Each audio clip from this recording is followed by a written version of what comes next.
membuat satu lingkaran dengan pusat tertentu, kemudian saya membuat lingkaran kedua dengan pusat yang berbeda tetapi dengan panjang radius yang sama seperti lingkaran pertama.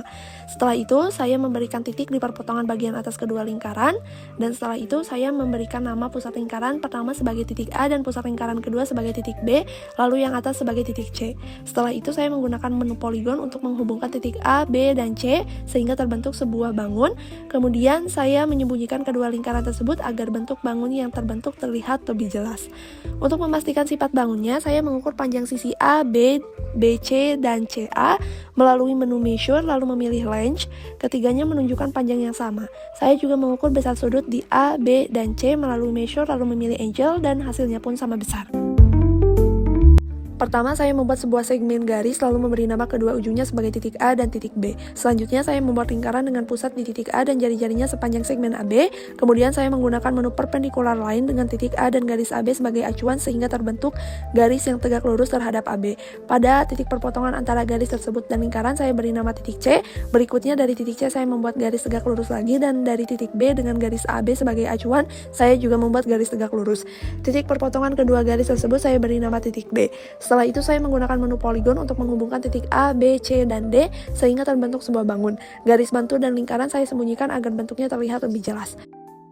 Untuk memastikan, saya mengukur panjang sisi dan besar sudutnya melalui menu measure. Hasilnya menunjukkan semua sisi sama panjang dan setiap sudutnya 90 derajat sehingga bangun tersebut adalah persegi.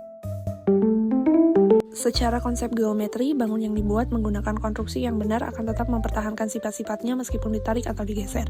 Pada segitiga, kesamaan sisi terjadi karena dibangun dari dua lingkaran dengan radius yang sama sehingga jarak antara titiknya selalu sama panjang. Pada persegi, setiap sisi dan sudut dibentuk berdasarkan garis tegak lurus dan panjang yang sama. Karena konstruksinya saling bergantung, ketika satu titik digeser, seluruh bangun menyesuaikan tanpa mengubah sifatnya. Jadi yang berubah hanya ukurannya, bukan karakteristik bangunnya. Salah satu kesalahan umum dalam menggunakan geometri sketch atau GSP ini, di mana seringnya menggambar bangun secara langsung tanpa menggunakan konstruksi yang tepat.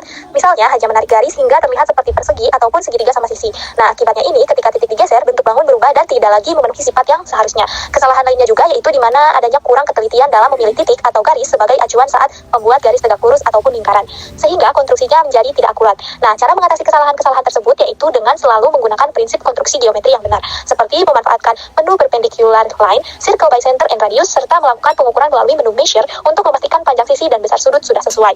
Nah, selain itu juga kita bisa mencoba untuk menggeser titik atau drag test guna memastikan bahwa bangun tetap memperhatikan sifatnya.